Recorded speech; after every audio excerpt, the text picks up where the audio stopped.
Dito naman tayo guys. Ito yung pinaka-view. Ito yung Laguna de Bay. Kita mo. Yan.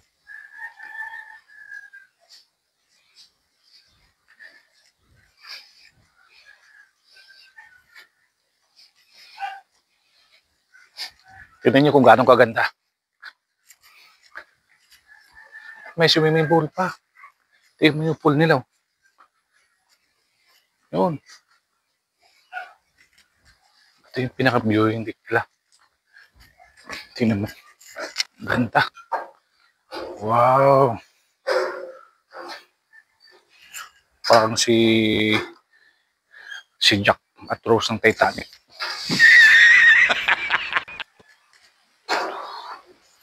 Ganda. Grabe. Ganda ng kalikasan nito. Buti lang ay may natitira pag itong kagandang kalikasan.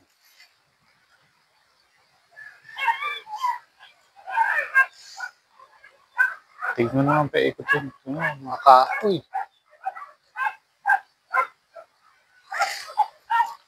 Kaliwat ka yung mga kahoy.